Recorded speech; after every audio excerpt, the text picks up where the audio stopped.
Hey, Fryer, pick up the phone. What's going on? Why are you calling so many times in the middle of the night like this? Is something wrong? I don't care, I'm at work in the middle of the day and you're calling me over and over again. I'm on a business trip overseas trying to take care of things and here you are still sleeping. It's like you're just laying around doing nothing while I'm working my butt off. How can you just live off me like this? How can you be so carefree while I'm over here taking care of everything? But I do help you with your company's work, don't I? I contribute in my own way.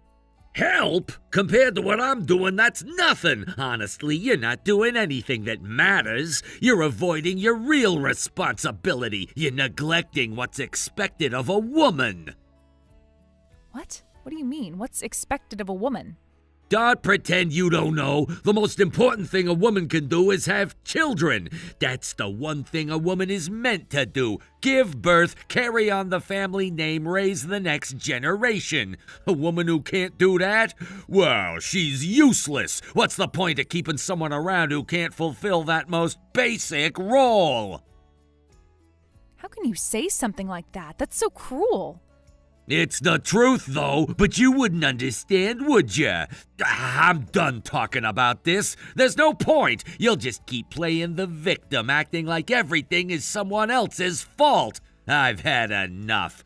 Listen, I'm coming back tomorrow, and I expect you to be out of the house by then. You'd better be gone. I understand, but if you had told me sooner, maybe I could have made some arrangements or done something about it. Huh? Wait a second. What's wrong? You told me to leave the house. What do you mean by that? What's really going on here? What? Are you that dumb that you don't get it? I'm telling you exactly what I mean. But why are you doing this? Why are you treating me like this? It's simple. The mistress I've been seeing while traveling overseas just gave birth to my child. Wait, what? Are you serious? Are you really saying this? Yes, I'm serious. I'm divorcing you. I'm moving out and I'll be living with her at the house now. I don't need you. You're just taking up space. You can't even have children, so what's the point of you? You're no use to me anymore. But you can't just... Don't make this harder than it needs to be. The mistress is younger, she's prettier, and she's more suited to the role than you ever were. Actually, she's not even just a mistress anymore. She's my wife now. You're the one who's been replaced, so pack your things and leave the house already. I don't want to see ya. You're out of my life, and don't even think about trying to stay involved with the company. You won't be a token executive anymore. You're done. There's no place for you there.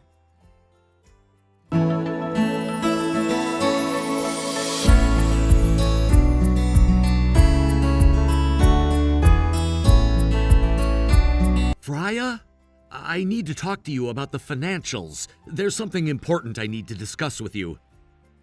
Rick, I'm really sorry, but I'm a little busy right now. Can we talk later? Oh, I see. Sorry for interrupting. I didn't realize you were busy. Whenever you have a moment, let me know. I can wait until then. Well, actually, I'm really sorry, but I can't help you with this anymore. I'm not part of the company anymore, so I can't offer you any advice. What? What do you mean you're not part of the company anymore? It's a long story. My husband, he told me he wants a divorce. He said I need to leave the house immediately. Apparently the mistress he's been seeing abroad gave birth to his child, and he wants me out of the picture. What? This is insane. What do you mean he wants you out of the house? Is this really happening? Yeah, you know how he's always traveling for work, right? Well, turns out it wasn't just for work. He was seeing someone on the side, and now that she's had his child, I'm no longer needed. That man. How far has he gone? How could he do something like this? I don't know. I really don't know what to say. He told me to leave the company, too. I guess I'm just done with everything. He's completely replaced me. There's no place for me in his life anymore. Wait. Are you really okay with this? I don't understand. How can you just let him do this to you? This is crazy. You can't just give up like this. It's not like I have a choice. It's his decision, and he's the one calling the shots. I can't change it now. Why are you still letting him control you like this? Why are you letting him dictate your life after everything he's done to you? He betrayed you, Freya. He betrayed you and used you for his own benefit. He didn't care about you. He didn't show you any respect, and now he's just tossing you aside like you're nothing. I don't know. But you don't understand. Without him, I would still be trapped in that house with my parents. I would still be under their control, their thumb. They didn't care about me, Rick. They didn't care if I was happy. But he got me out of there. He saved me. I don't know where I'd be without him. I know about your parents, Freya. I know how horrible they were to you, but that doesn't mean you should just accept what he's done. You deserve so much better than this. You don't deserve to be treated like this. I know you're trying to help, Rick, and I really appreciate it, but I'm going to be okay. I'll figure things out on my own. I always do. No, you don't have to do this alone. Why are you pushing me away? Why are you acting like I'm just some stranger? I'm here for you. You don't have to face this by yourself. I know I'm not perfect, but I'm on your side. I care about you, Freya. I really do. But he's your boss, Rick. He's the one who pays you. If you go against him, it could affect your career. You could lose your job. Are you really willing to risk all that for me? I don't care about my job, not if it means standing by you. I'm not doing this for him, Freya. I'm doing this for you. You've done so much for me, and now it's my turn to do something for you. If he's the one who saved you from your parents, then let me be the one to save you from him. You don't need him. You need to be free from him, and I'll make sure that happens. You don't have to go through this alone anymore.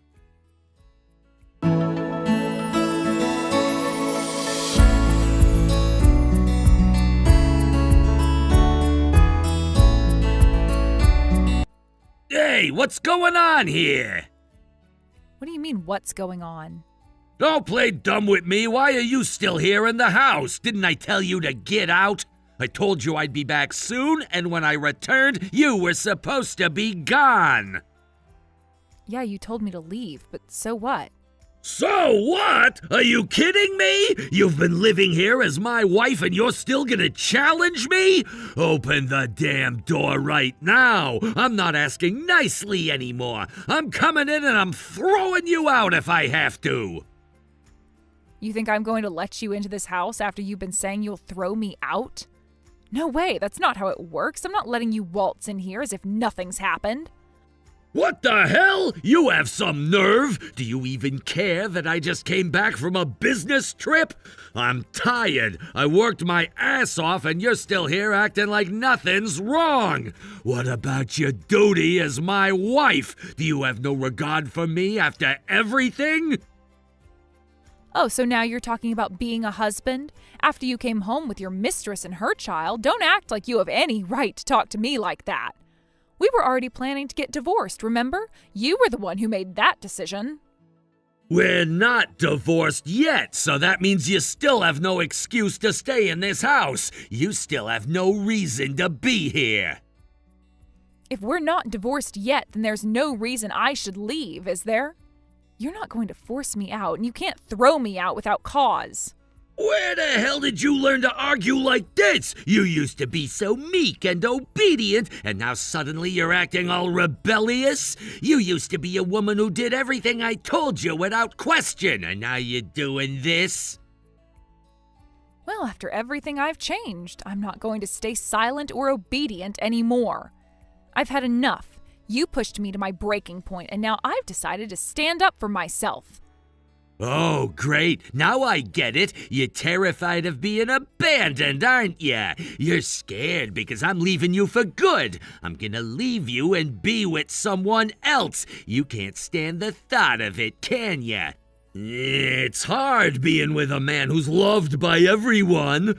Well, fine, I'll make it easier for you. I'll hire you as a maid. You're good at handling chores, right? I'll even pay you for it. Wouldn't that be a nice arrangement?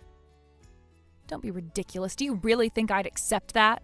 Why not? I'm showing you mercy. I'm being generous by offering you that. You could keep living here and still get paid for doing all the chores, but you won't even accept that.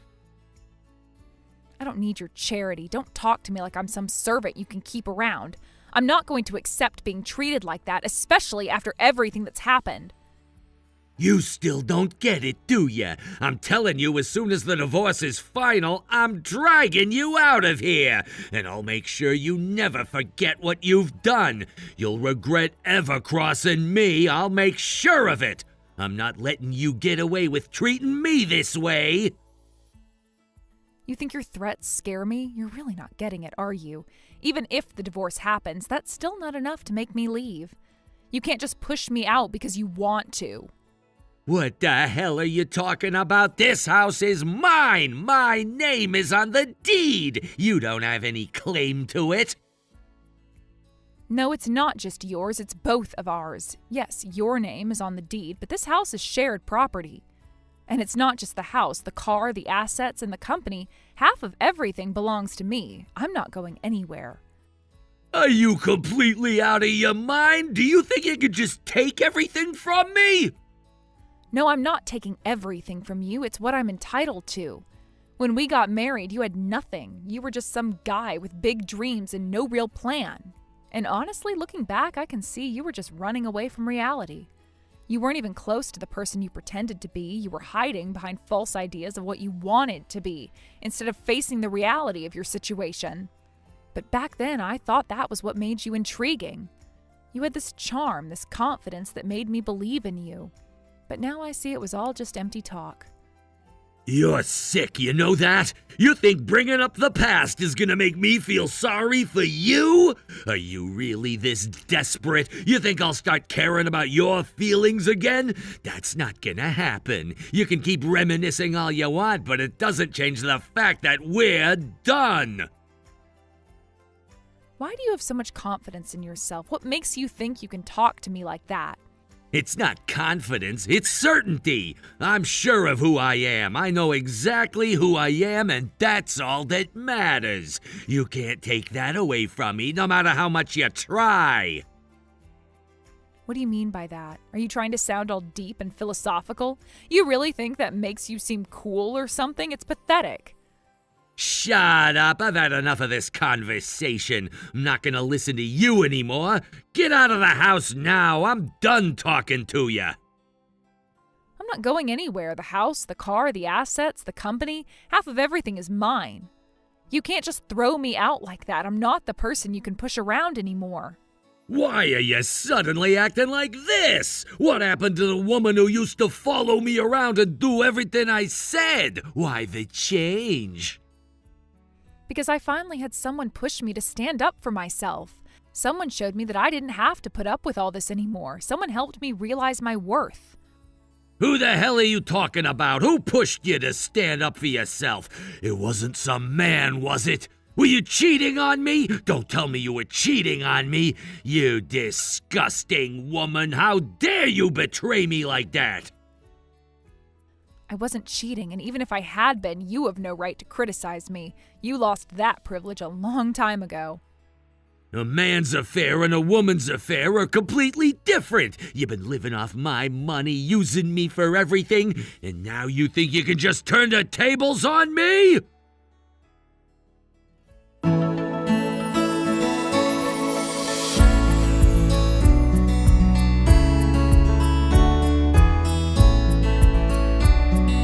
Rick, get us a hotel nearby, and of course make it a suite. There's gonna be 3 of us, including the baby. A suite for 3? How many nights are we staying? I don't care, just make sure you arrange it so I can stay as long as I want. That could get pretty expensive, you know. Just put it on the company's account. You should be able to figure that out. Understood. By the way, sir, you seem even more upset than usual today. Is something going on? What do you mean, is something going on? That damn wife of mine is causing all kinds of trouble. Who the hell is the scumbag who managed to seduce her? That's what I want to know. Oh, speaking of which, you're close with Freya, right? Huh? Yeah, we know each other. I wouldn't say we're super close, but perfect! I need you to investigate that scumbag. Find out everything about him. Wait, you mean Freya? Don't you dare say her name like that! Then how should I refer to her? Call her whatever you want or just call her trash. It doesn't matter. Calling her trash seems a bit harsh. What's wrong with calling trash trash? Anyway, the guy who seduced her is probably someone close to her. If they've been having an affair, I won't let him get away with it. If you find out anything, I'll make sure they pay for it. Hey, why aren't you answering? Understood, but could you explain more about what's going on? I think I could help more effectively if I understood the situation better. Huh? Why should I explain anything to you? Just do what I told you. That's all you need to do. But I really want to help you. You've done so much for me, and I feel like I can never repay you enough. I want to give back somehow. I want to help you with everything I've got. Huh, I see. So you think that knowing more about the situation will help you help me more effectively?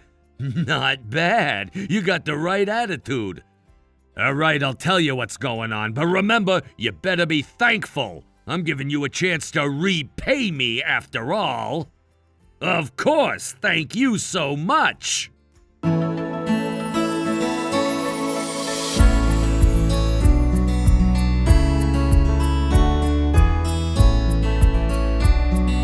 Zack, how's the divorce going?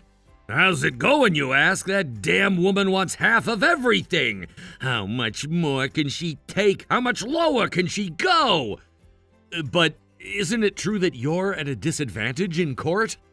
Yeah, that's what my useless lawyer says. Honestly, I'm starting to think that the entire American judicial system is a joke. It's all rigged to favor women. Why should I lose everything because of some useless lawyer who can't do his job?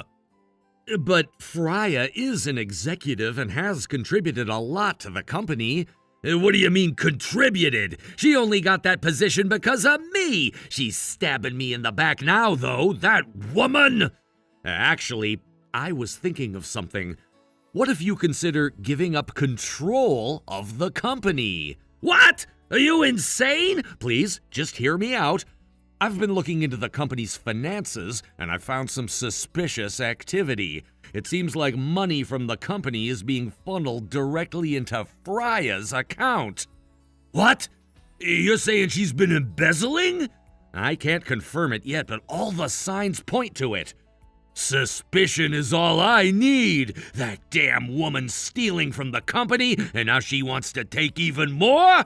I'll make sure she pays for this. I'll report her to the authorities immediately. Wait a second. This is what I wanted to discuss with you. What if you transfer the company to Freya as part of the divorce settlement? What? Why would I ever do that?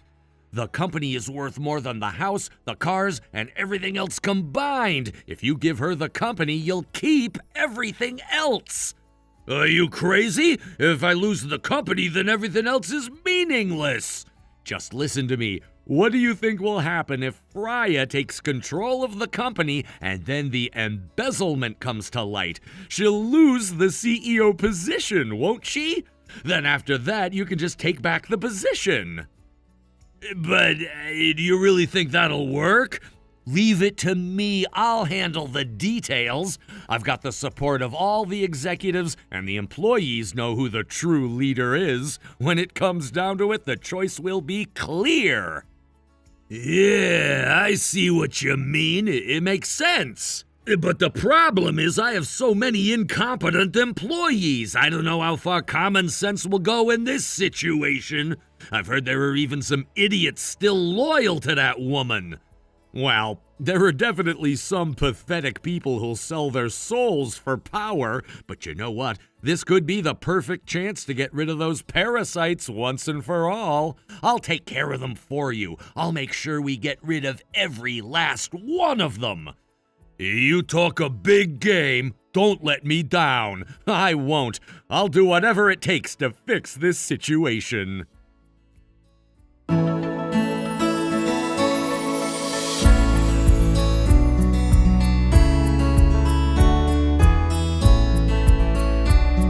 Hey, Rick, can I talk to you for a second? It's not a good time. Huh? I mean, could you please stop sending me messages so casually? I'm busy, you know, and when we run into each other at work, you always come up to me with a smile. It's honestly getting really annoying.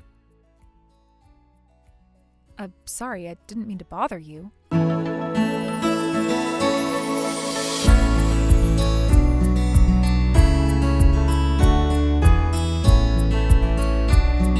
Hey, you shameless idiot! What is it? How does it feel to be the president now? It's not too bad, right? There's honestly nothing better than being in charge of everyone and looking down on them. Yeah, well, I wouldn't say it's the best thing ever, but it's not bad either. See? I knew you'd think that way. But it's a shame because that position of yours is only temporary, you know. What do you mean? Well, you wouldn't notice, but there's actually a board meeting happening right now where we're in the process of kicking someone out of the company, and guess who it is? It might be someone you'd least expect. Of course I know who it is. Well, I guess even a total fool could figure that out. Yup, it's you! You're the one being kicked out. That's not true. It's you, not me. Huh? What are you talking about? That's not even a clever comeback. It's just really stupid. You said that I wouldn't know about the board meeting, but that's not true at all. Actually, I'm a part of that meeting. What? No way! And by the way, why aren't you attending? You may only hold the title, but you're still technically one of the top executives, right? Why, the thing is, people like me, those who are in charge, don't waste time with those meaningless meetings. Did someone tell you that? And you actually believed it? Wow, that's next level stupidity. Seriously, I enjoy looking down on others when I'm in charge. Though the only person I'm looking down on right now is you. What did you say? What do you mean by that? The board meeting is actually about kicking you out. It was just voted on and passed. You've been officially decided as the one to go. What? Are you serious? Oh, I'm absolutely serious. The decision was made. You're being kicked out whether you like it or not. You've got to be kidding me if you thought you were going to stay on top forever. This is ridiculous! How could they do this to me? Well, you should have thought about that before you made all those stupid decisions. Everyone knew you were a liability, and now it's catching up with you. You've made enemies, and the board doesn't want you around anymore. It's over for you, buddy. I can't believe this is happening. I worked so hard to get where I am, and now this? Hard work? Are you kidding me? You've barely done anything other than rely on your position and power to keep your place. You're out of touch with everything. It's only a matter of time before the people in charge realized how much of a problem you were. But I've been with this company for so long. How could they just throw me away like this? It's simple. People like you who think they can coast by on their titles are the first ones to get thrown out when things get tough. The board is full of people who know what they're doing, and they've made up their minds. You're the problem, and now they've decided to get rid of you. No, this can't be happening. I've been loyal to this company for so long. Loyal? Your loyalty was just to yourself and your own interests. Don't try to act like you were some sort of dedicated worker. You were just using the company for your own benefit. Now that they're finally seeing that, they're cutting ties with you. It's done.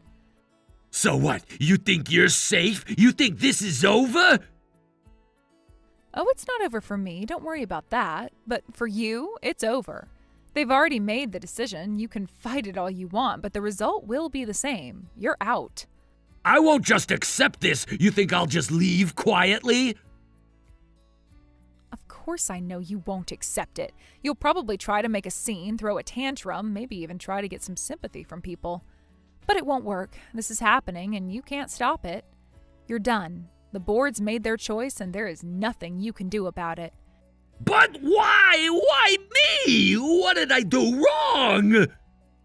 You've been selfish, lazy, and you've been living off your title for far too long. People can only tolerate that for so long. In the end, it was your own actions that sealed your fate. You think that you're untouchable, but guess what? You're not. You've been kicked to the curb. I can't believe believe this! Believe it, it's all over for you now. Enjoy the downfall.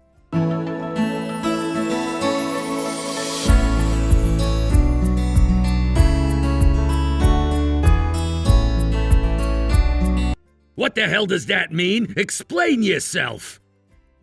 Huh? What do you mean by that? What exactly are you asking about?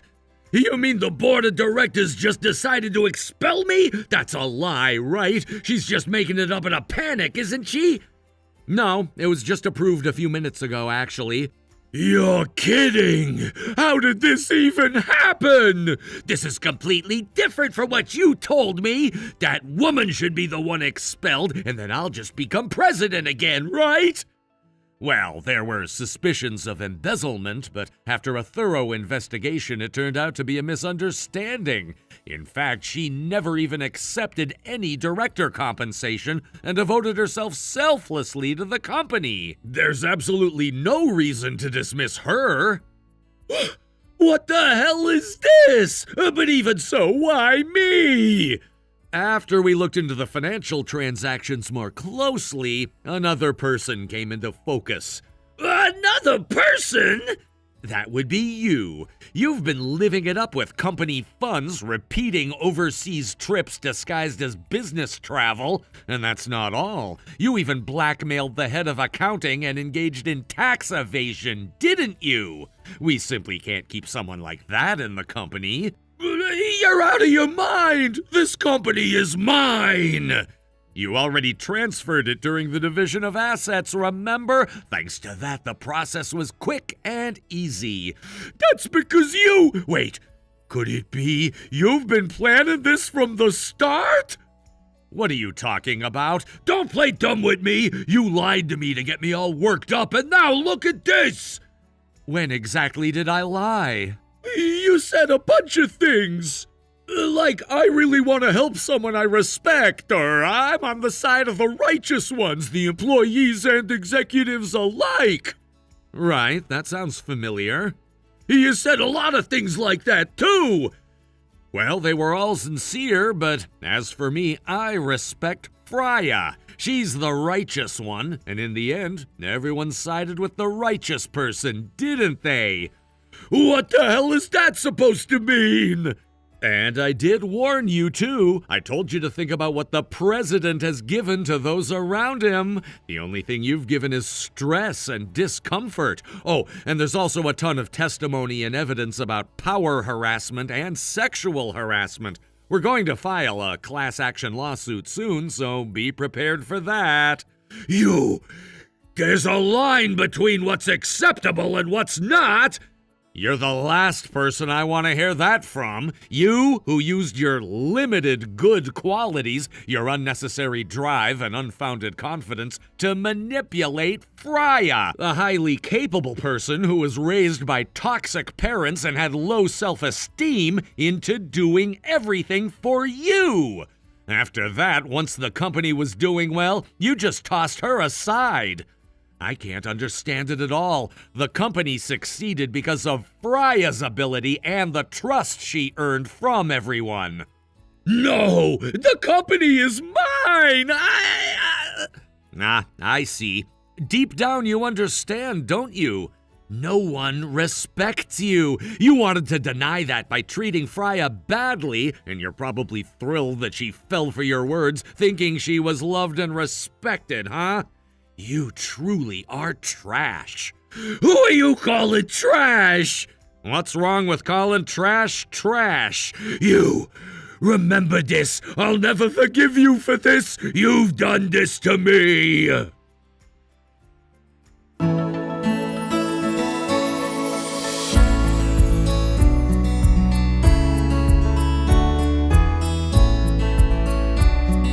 Hey, I've told my lawyer everything about what happened. This is the end for you all. Is that so? What's with that attitude? You can act tough now, but that won't last. I'm being nice here, though. If you give me the compensation and management rights, I might reconsider. No chance. Huh? I'm the one showing mercy here. If you're going to sue, then sue already. Hurry up. Why are you so confident? This could turn into a police matter, you know.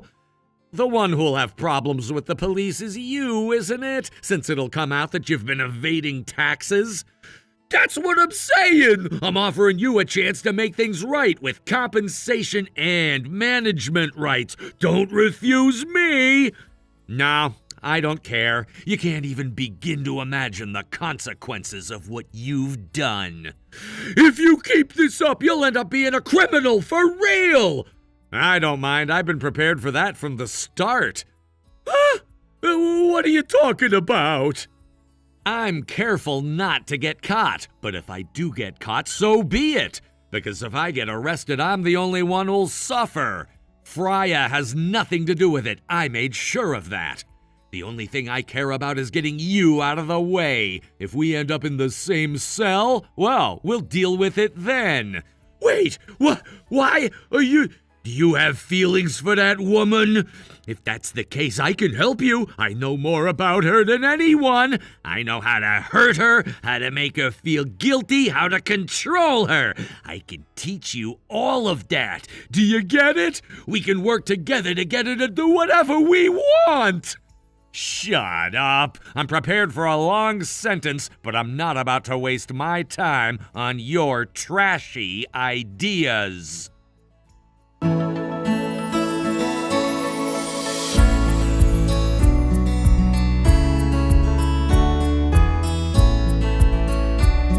I'm really glad that I wasn't prosecuted.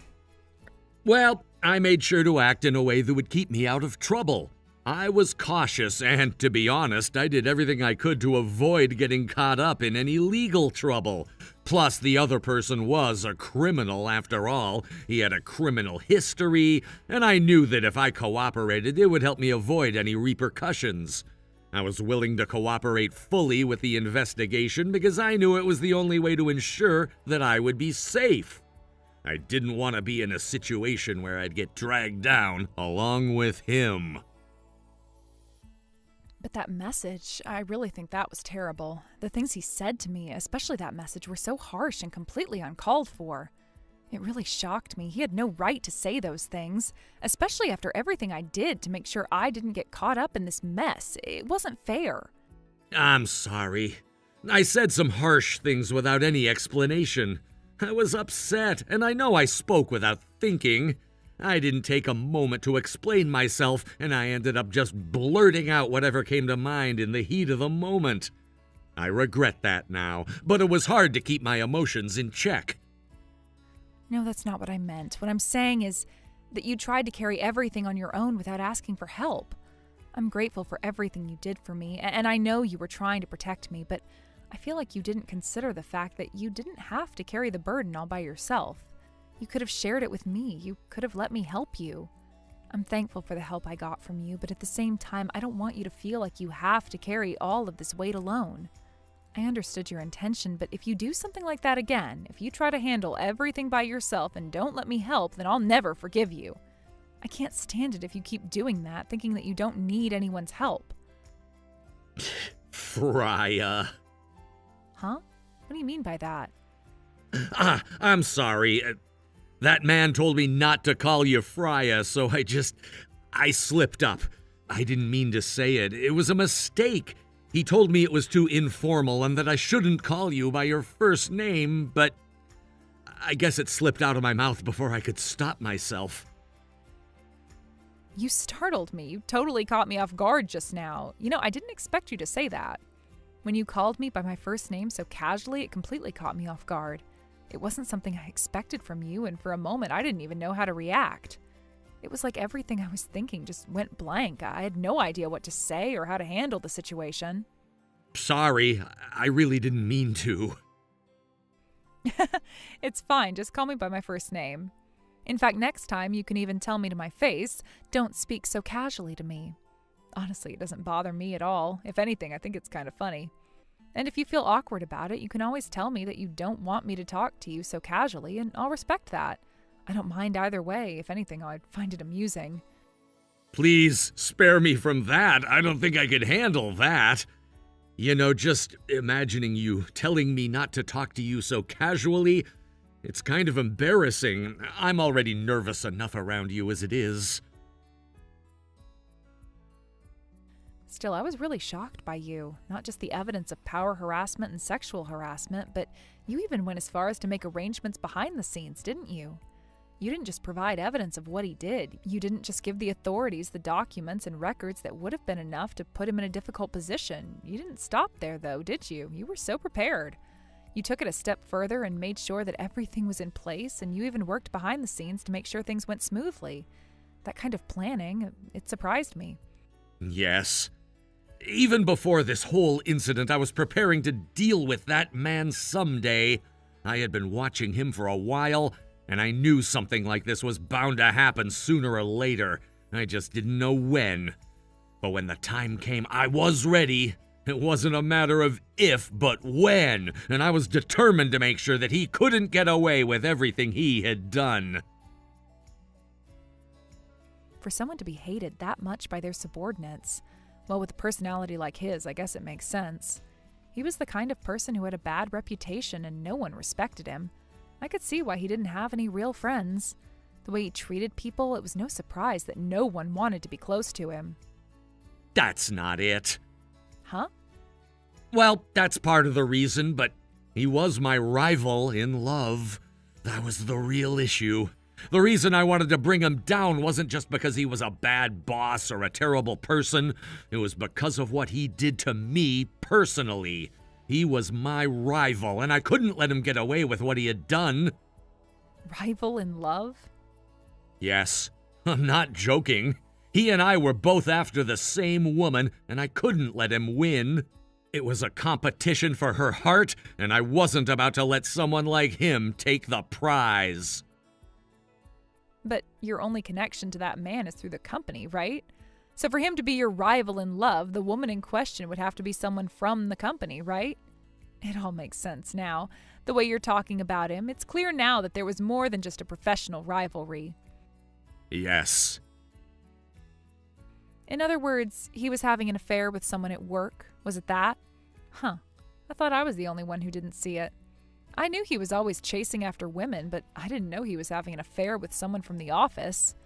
I guess I was too naive to see it. I can't believe I didn't figure that out sooner. It makes me feel so stupid now. Huh?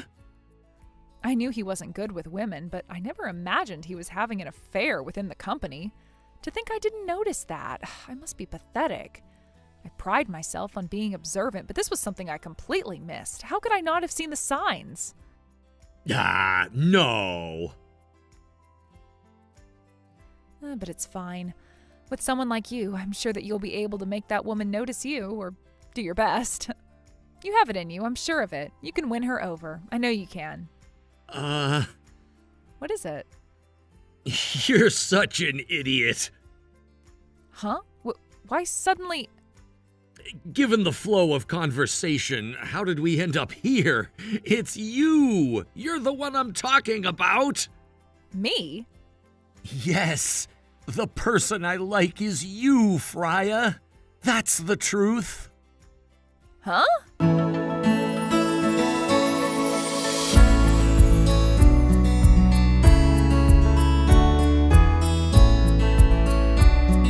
My ex-husband received a prison sentence after the trial reached its verdict. Right until the very end, he kept insisting that it was Rick and I who were at fault. He made a big fuss about it, pointing fingers at us and trying to shift the blame onto us. But in reality, all he did was tarnish his own reputation even more, making a futile struggle that only made things worse for himself. His accusations and claims were baseless, and his actions only served to paint him in a worse light. Despite his efforts, he couldn't avoid the inevitable consequences of his actions. Naturally, I made sure to take the necessary legal steps and filed a civil lawsuit against him. It wasn't just for the affair that I filed. It was for everything that he had done that caused so much harm and distress to me and to others. I demanded compensation for the emotional and psychological toll the affair took on me, as well as for the hurt caused by his deceit and betrayal. At the same time, I also made sure that his actions towards the employees didn't go unpunished. They too suffered greatly because of his inappropriate and abusive behavior, with many of them experiencing sexual harassment and power harassment at his hands. As a result, they filed their own lawsuit seeking damages for what they had been put through. Since the number of individuals involved was considerable, the total sum of damages sought was not insignificant. The amount we were all seeking in compensation was substantial, reflecting the pain and hardship we had all endured because of his actions.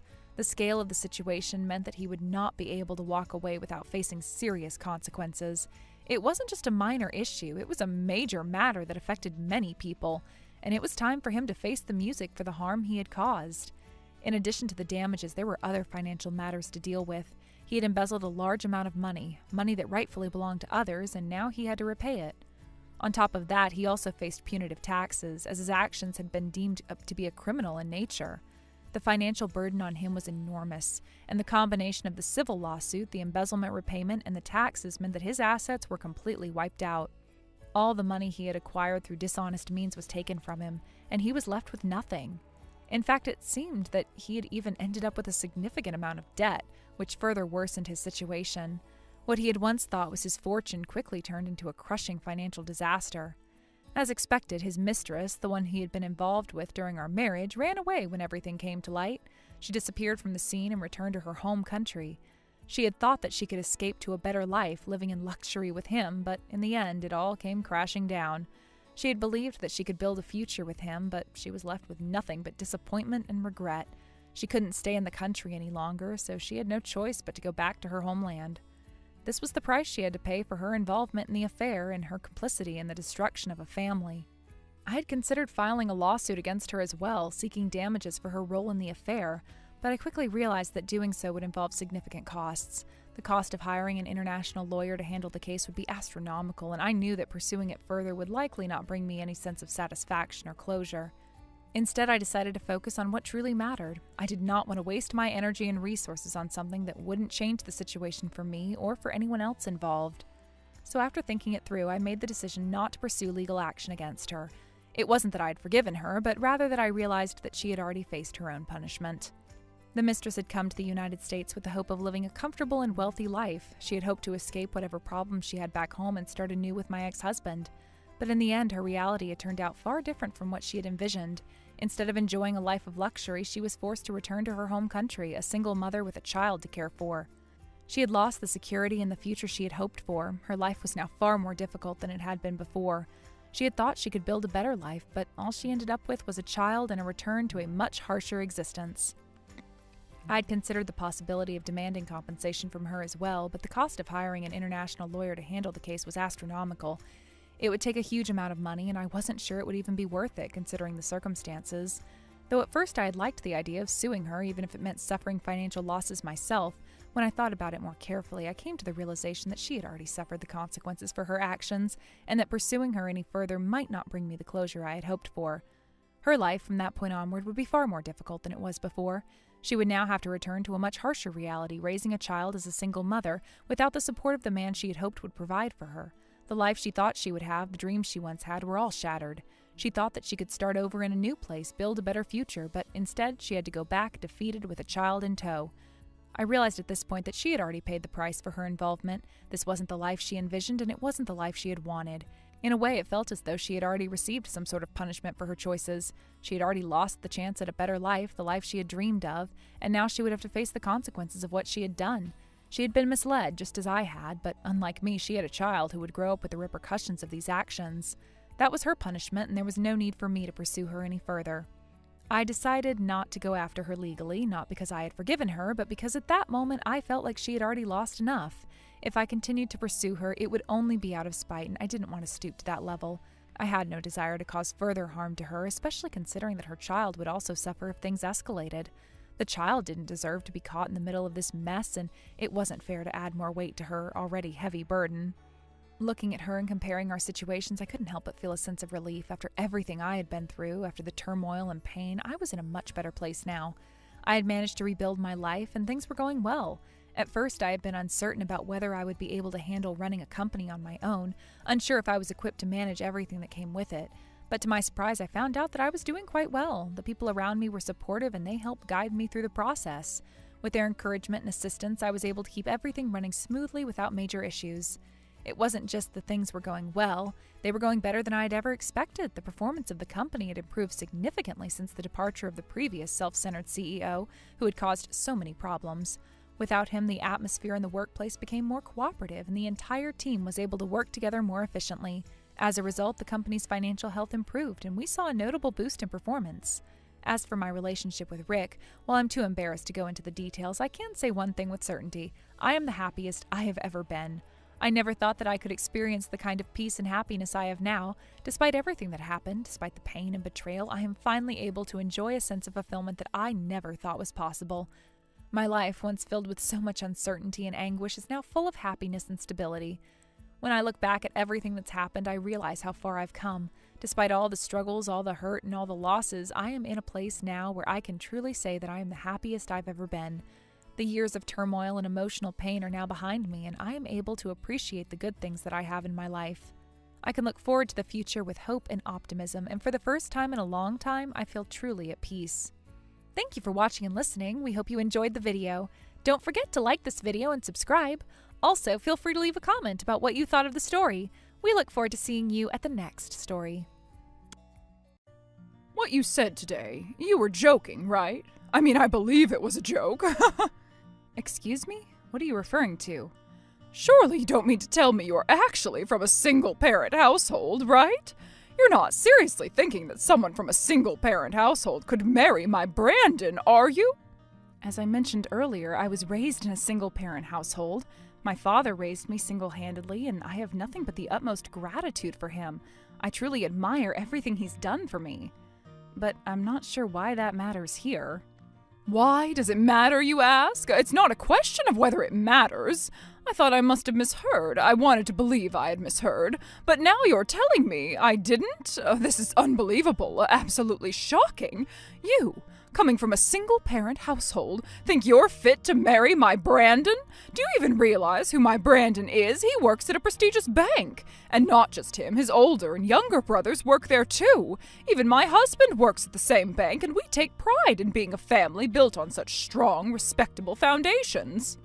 But now you, a girl from a single-parent household, have the audacity to think that you can marry into a banking family like ours? There's no way. No matter how you spin it, this is unacceptable, completely unacceptable.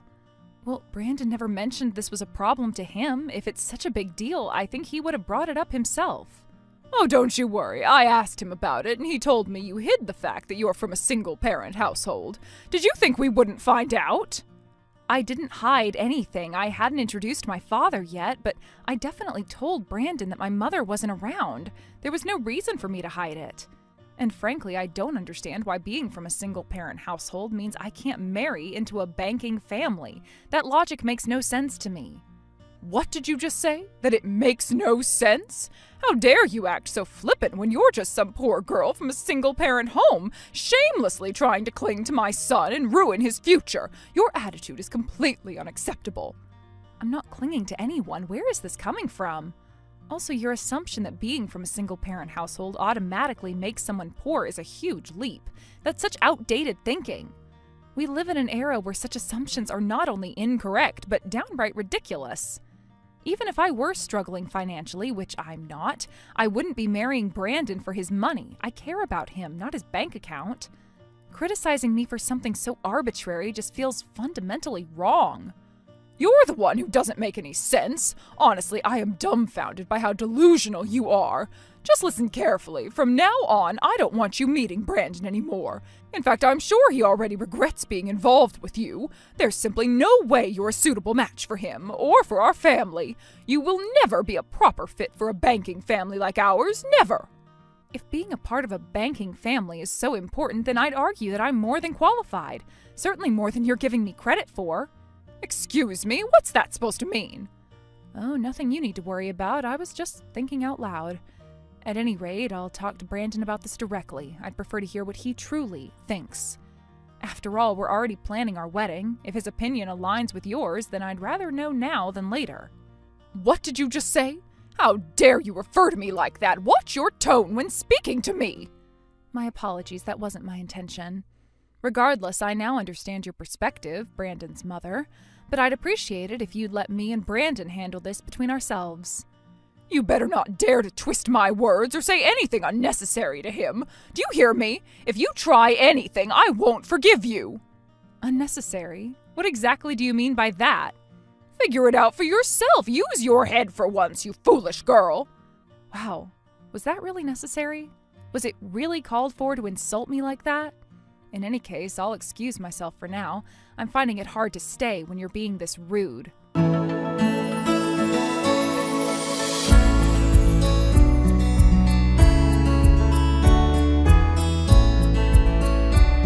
Hey, what the hell did you say to my mom? Huh? What are you talking about? I was just about to call you. My mom just called me in tears. She said you insulted her. Insulted her? Seriously? If anything, I should be asking that question. She was the one who insulted me pretty badly, you know? What are you even talking about? What happened? Can't you two just get along? Women always make things so complicated. Don't try to chalk this up to some women being women nonsense. Your mother called me a gold digger. She basically said I was only marrying you for your money because I come from a single-parent household. Are you okay with that? Are you really fine with your fiancé being misunderstood and slandered like that by your own mother?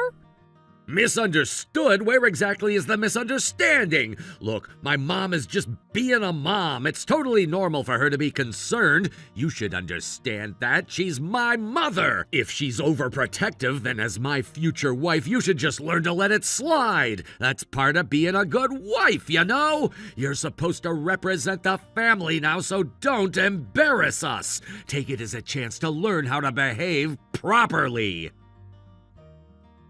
Excuse me? There's just so much wrong with what you just said. I don't even know where to start.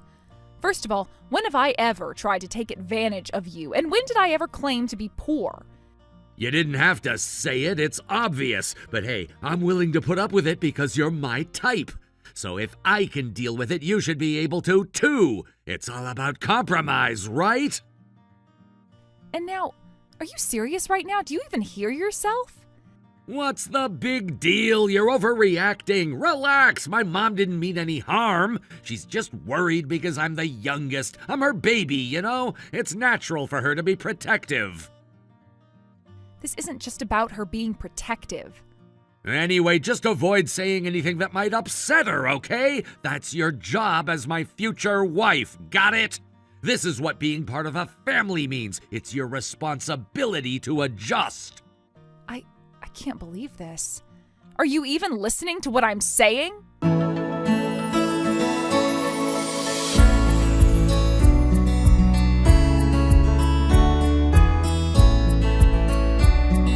Eva, I assume you already understand, but today's wedding is officially canceled. I'm sorry, what? What are you talking about? Oh, didn't Brandon tell you? He agreed to it. Honestly, I'm surprised you didn't see this coming. You were never a good match for our family. Canceling at the last minute is the only logical outcome. Surely you must have known deep down that this wasn't going to work out. Are you serious? You're really saying this on the day of the wedding? Did Brandon actually agree to this? He didn't say anything to me. Well, he felt too awkward to tell you himself, so he asked me to handle it. Isn't that sweet? It just goes to show how much he values his mother's opinion. So, he couldn't even be bothered to tell me himself? Well, that says a lot. Oh, don't act so shocked. Let's be real here. A single-parent daughter like you isn't fit to marry into a family like ours. We're a banking family. You should have realized from the start that someone like you wasn't welcome. Go blame your father for raising you on his own. Speaking of my father, how about I call him over right now? Oh, by all means, go ahead. It won't change anything. Great. He's actually right here next to me. I'll just let him see this entire exchange.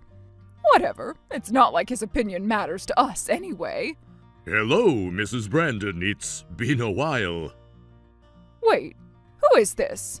This is Gregory. You might know me as the head of the bank. What? Head to the bank? Wait, I'm sorry. What's happening right now? I heard every word you said. You've been incredibly disrespectful to my daughter. As of this moment, consider your relationship with our family terminated. I'll make sure you're no longer working for us, at least not at the main branch. Wait, this This has to be some kind of joke. Gregory? As in the Gregory? Oh, that can't be right. Why would your daughter... My daughter, Eva, has always been cautious about gold diggers, so she didn't want to reveal our connection too soon. But after hearing about your behavior, I now regret ever letting this charade go on for so long. To insult her on the day of her wedding, no less. What an absolute disgrace! Wait, does this mean Eva is actually your daughter? That's what I've been saying. I'm her father. I didn't know. I mean, no one told me. Oh, this has to be a misunderstanding, right? A prank? Oh, please tell me it's all a mistake. Oh, it's no mistake, but it's good that this all came out now. Frankly, I'm relieved the wedding is cancelled. I'd never allow my daughter to marry into a family like yours. No, wait, please. I didn't mean anything I said earlier. I take it all back. I was just joking. We're all completely on board with the wedding now. Please, let's continue as planned. You've already shown your true colors. My daughter deserves far better than to be part of your petty, narrow-minded family. You think our family is bottom tier? Fine, go find another upper-class bride for your son. Good luck with that. I doubt you'll succeed. Wait. Oh, please don't leave things like this. What about my husband's career? What about Brandon? You can't do this. Oh, but I can, and I will. I'll let HR take care of the details. Consider this a lesson in humility. You'll regret the day you disrespected my daughter.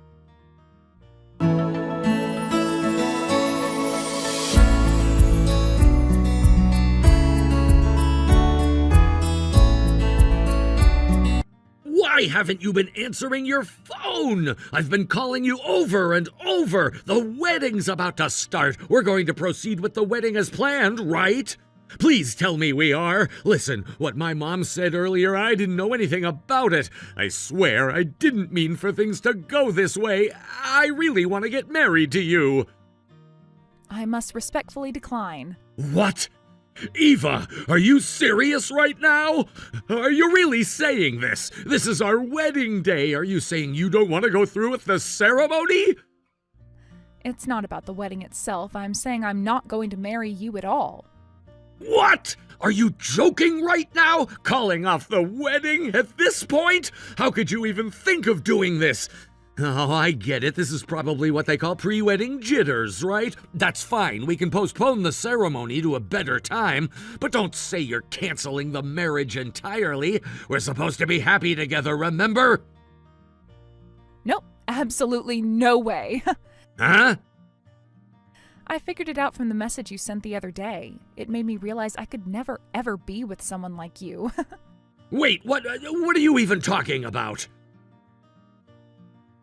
Do you really not get it? You blindly believed everything your mom said about me without even listening to my side of the story, didn't you? And then you turned around and blamed me. On top of that, deep down, you think single-parent households are at the bottom of society, don't you? You even said you were tolerating me just because you found me physically attractive. Guess what? That's mutual. What? No, come on, that was just a joke, like, The kind of joke you made was way out of line. And not once did you ever treat me. Not once. So, what was that about me being the one who's tolerating things? That's because, well, you never paid either, so, Because we always split the bill, right? Were you expecting me to treat you instead? Seriously, what are you even saying? But I didn't know! I didn't know your father was Gregory, the head of the bank. I had no idea. I'll take back every terrible thing I said. I promise. I'll apologize for all of it. Let's just go ahead with the wedding as planned, okay? Please don't say the marriage is off. Wow, literally everything you're saying is a turnoff. Please don't ever contact me again. I have no intention of being with you anymore. Honestly, the fact that I even considered marrying you was a mistake. I should have taken a closer look at the kind of person you were before making a huge decision. In fact, I should be thanking your mom for showing me your true colors before it was too late. Anyway, goodbye. Don't ever call me again. Wait! Eva, please! I love you, I really do! You have to believe me, this is all a misunderstanding! Why don't you go bond with your mom over trash-talking me some more? Honestly, I'm done with this little family game of yours. Goodbye! We, the bottom dwellers, will kindly remove ourselves from your oh-so-perfect life. Rejoice!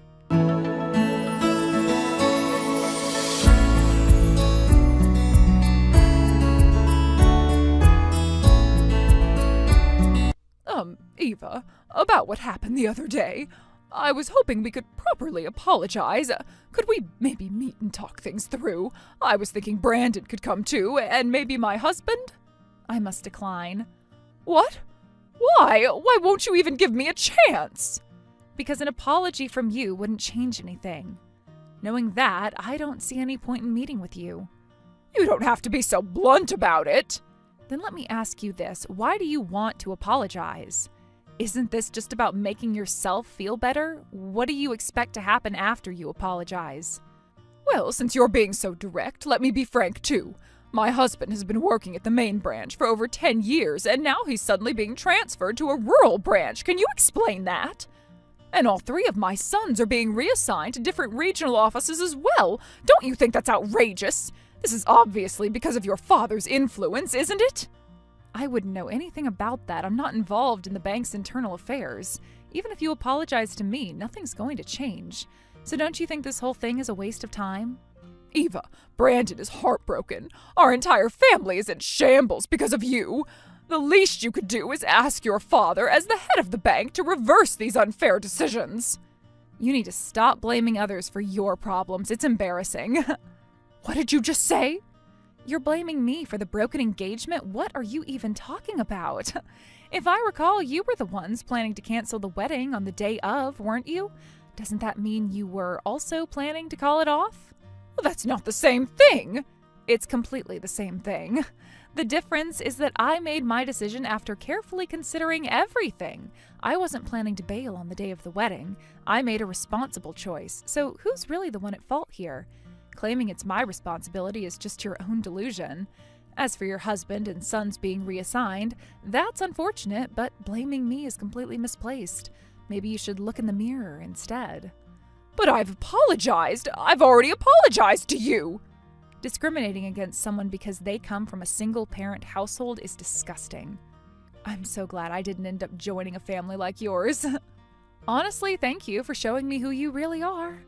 Eva, please, if you don't help us, our family is going to fall apart. I'm begging you, help us. I've already told you there's nothing I can do. I don't work for the bank. Why would you even think I could fix their personal decisions? But you loved Brandon, didn't you? You should still marry him. We're giving you our full blessing now. Isn't that what you wanted? You're free to marry him. Congratulations, we'll all be thrilled for you, I swear. You're not making any sense anymore. Brandon and I are over, thanks to you, Josie. Contacting me further is pointless. This conversation is wasting everyone's time, so I'll take my leave. Best of luck to your family in their new roles. Wait, are you really going to abandon us? Is this how you treat your fiancé? Ex-fiancé. Please be precise. At least save Brandon. None of this is his fault. True, but it's also true that he sided with you, ignored my perspective, and decided to cancel the wedding without telling me directly. And let's not forget his own words. He admitted he was only tolerating me because he liked how I looked. Do you think I can love someone like that? That's not fair. He's not always good with words. I don't care anymore. And with that, I'll be going. If you have complaints about your reassignment, why don't you address them directly with your managers? This isn't my problem. Good luck dealing with it yourselves.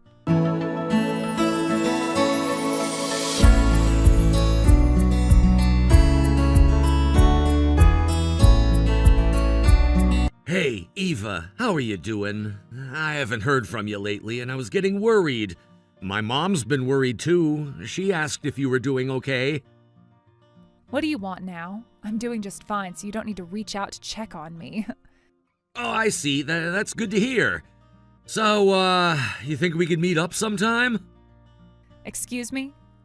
It's been about a month since we decided to take some space. I figured we've both had time to cool off, so maybe we could meet and talk things over now. What do you think?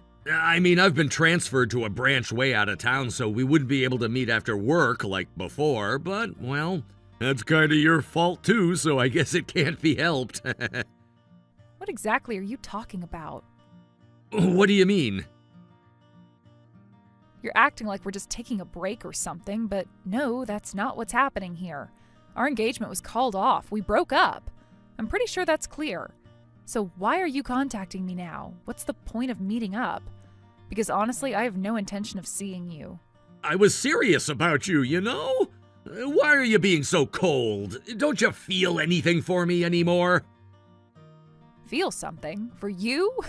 Not even a shred of pity. Maybe you should be grateful you didn't get fired, huh? Although, not that any of that concerns me anymore. It's because of my mom, right? That's why you got upset? I've been keeping my distance from her since then, and we're not living together anymore, so let's start over. Let's get married. If we do, I can finally have everything I've ever wanted. Wow, you are so fundamentally off base, it is almost impressive. What? It wasn't just your mother's fault that things ended between us. Are you seriously still clueless about how your irresponsible actions and careless words made me feel? Sure, your mom was the one who insulted me for coming from a single-parent family, but you? What did you do? You agreed with her. You went along with everything she said. And don't forget, you were all set to cancel the wedding because of her. Tell me, who in their right mind would want to start over with someone like that? Get a grip, loser. Was that really necessary? You're kind of breaking me here. I did like you once. There was a time when I genuinely cared about you. But now, I'm so relieved we didn't get married. Honestly, I couldn't be happier about it. I'm going to find happiness with someone else, someone who truly deserves it. And if you ever want to be happy or make someone else happy, you should rethink the way you see the world. Start considering what you can actually do for your partner. That's probably the only decent thing you could manage at this point. I can't move on to someone else. It's impossible.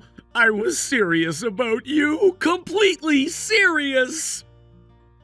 Then maybe you should have thought about that before acting the way you did. But it's all too late now, isn't it? Anyway, Brandon, good luck with your new branch. We did have some good times together, and for those, I am thankful.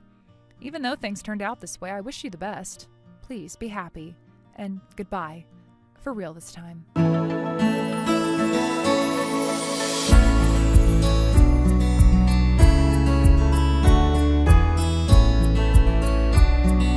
Brandon had clearly sensed something, and to my relief, he no longer contacted me persistently.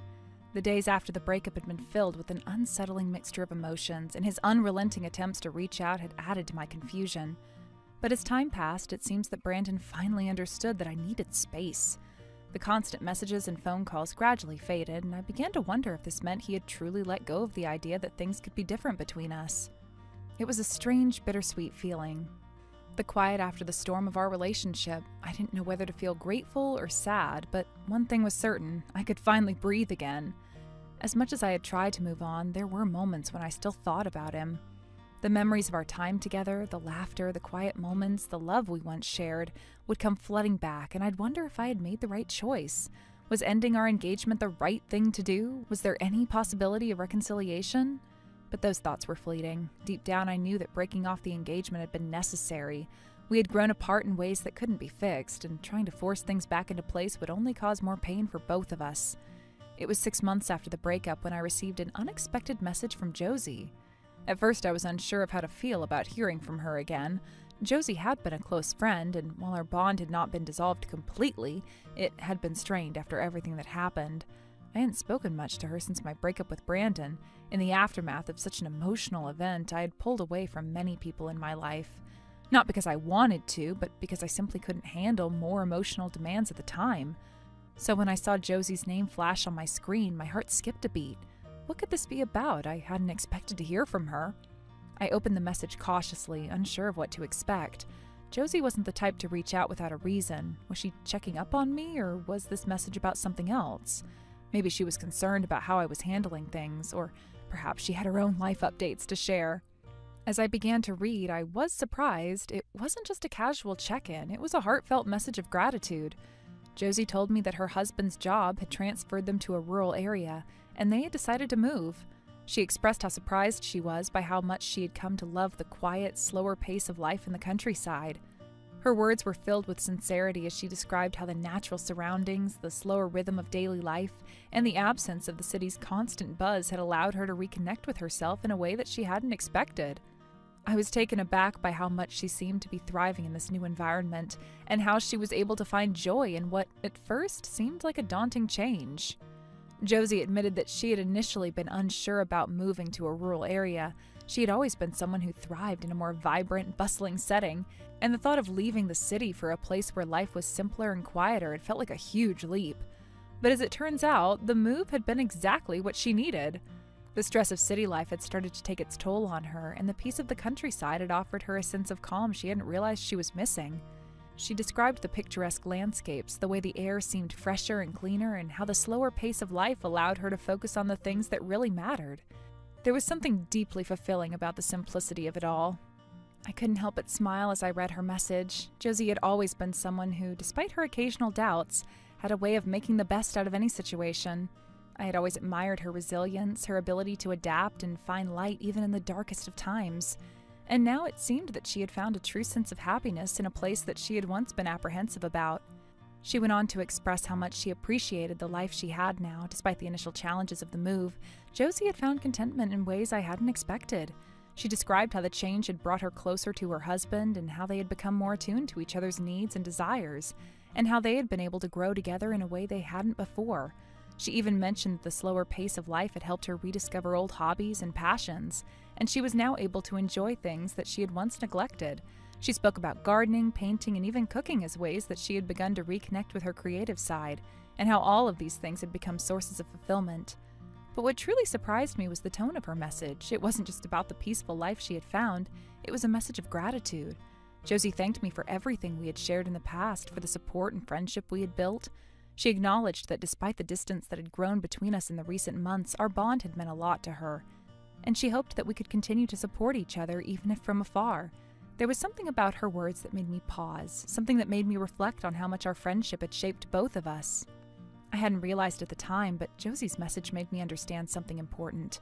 We had both been through our own struggles, and yet we had each found a way to move forward. Her happiness in the countryside, her newfound sense of peace and contentment, was a reflection of the strength that lay within both of us. We had both faced our own versions of heartbreak, disappointment, and change, but we had emerged from those experiences stronger and more capable of finding joy in life again. I also found myself thinking about how much I had changed. When I first received the message from Josie, I hadn't known how to react. But as I read her words, I realized how much I had grown since the days of the engagement and the tumultuous emotions that had followed its end. I had learned to trust myself again, to let go of the past and focus on what truly mattered. My own path was still uncertain, but I knew I was stronger for having gone through everything that had happened, and in that strength I found a sense of peace that I hadn't realized was possible. Her message reminded me of something I had forgotten, that sometimes the unexpected changes in our lives can lead to the most beautiful transformations. Josie's move to the countryside, the unexpected joy she found in a simpler life, was proof that there could be beauty in the changes we resist the most. It made me wonder if perhaps I too could find my own version of peace in the challenges that had come my way. The more I thought about it, the more I realized how much I had to be thankful for. Despite the hurt, despite the pain of the breakup, I had learned so much about myself, and though I hadn't expected to find gratitude in such a situation, I now saw it clearly. I was stronger, more self-aware, and more capable of living a life true to myself than I had ever been before. And as for Brandon, well, it no longer mattered. The chapter we had shared had come to a close, and though I had once wondered if things could be different, I now knew the path that I was on was the one I was meant to follow. And just like Josie, I would find my own version of happiness, even if it wasn't exactly what I had imagined. It seems that Brandon is also doing his best in another region now. However, to be completely honest, it no longer matters to me. When I first heard about him moving away for work, a small part of me was curious about what his life was like, how he was coping with the change, and whether he had moved on. There was a time when his struggles, his successes, and even his challenges were so deeply intertwined with my own emotions. But now I realize that I've distanced myself from that life. The things that once held so much weight, his ambitions, his personal battles, are now nothing more than distant echoes of the past. Brandon and I had shared so much, and our lives were once so closely linked, that the idea of him living in another place seemed impossible at first.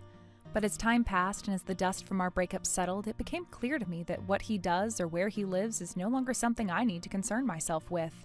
In the beginning, when we ended things, I couldn't help but wonder if we were truly finished, if there might ever be a moment when our paths would cross again. But now I understand that those thoughts are irrelevant.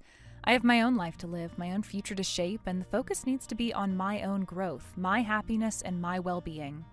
It's strange how quickly life can change. What once seemed like an essential connection is now just a passing memory, something I don't feel the need to revisit.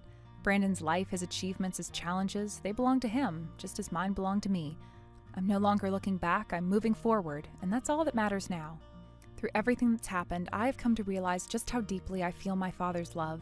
It's something I hadn't fully grasped before, something that had always been there in the background of my life, quietly providing strength and support when I needed it the most.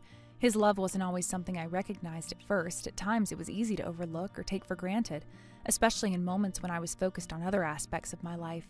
But now as I look back and reflect on everything, I can see just how much it's shaped me, how much it's guided me through some of the toughest moments in my life. It's only now, after all this time, that I can fully appreciate the depth of his affection for me and how it's been a steady, unwavering presence in my life. When I went through the difficult period of breaking off my engagement, there were moments when I questioned everything. I doubted myself, wondered if I was making the right decision, and sometimes even wished things could have turned out differently. But in those moments of uncertainty, my father's love was like a quiet voice in the back of my mind, reminding me that I was not alone and that I could face anything as long as I stayed true to myself. His love was not something that demanded attention or made grand gestures. It was the kind of love that simply existed, steady and constant, ready to provide comfort whenever I needed it. Even when I didn't realize it, he was there for me in ways that meant more than words could express. The love for my father has had for me is unlike anything I can truly explain to anyone else. It's something that goes beyond simple affection. It's not a love that's always loud or obvious, but it's one that runs deep. One that's been shaped by years of shared experiences, challenges, and victories. He's always been someone who believed in me, even when I struggled to believe in myself. There's a strength in that kind of love, a quiet, enduring strength that has held me up during my darkest moments. It's a kind of love that doesn't ask for anything in return. It's unconditional, and that's something I will always hold dear. As time has passed and I've had the chance to reflect more on the relationship I share with my father, I've come to realize something even more profound. My father is irreplaceable. To me, he is unlike any other person in this world. There's no one who can take his place, no one who can provide the same kind of support, the same kind of care, the same kind of unwavering loyalty that he has always offered me. He is and always will be a singular figure in my life. There's no one else who could ever fulfill that role. This understanding of my father's irreplaceability has led me to think deeply about my future, especially when it comes to relationships. I've thought about what kind of person I want to be with, someone who will share my life, my dreams, and my challenges. I've come to realize that the most important thing for me in any relationship is that my partner understands and respects the bond I have with my father. This bond is not something that can be ignored or downplayed. It's an essential part of who I am, and it's something that will always be a part of me, no matter who I'm with in the future. Finding someone who can truly appreciate this dynamic, someone who understands the depth of the connection I share with my father, is no easy task. It's not about finding someone who will compete with him or try to replace him. It's about finding someone who will accept the importance of that relationship and who will be secure enough in themselves to appreciate that I will always have a deep love and respect for my father. I need a partner who can see this and understand that it's not a threat to our relationship, but rather an integral part of who I am. It's a delicate balance, and it's not something that can be found easily, but I'm confident that one day I will find someone who can embrace this aspect of me and who will be supportive of the relationship I have with my father. Until that time comes, I've decided that my focus should be on myself. I can't wait for someone else to complete me or fill the spaces in my life.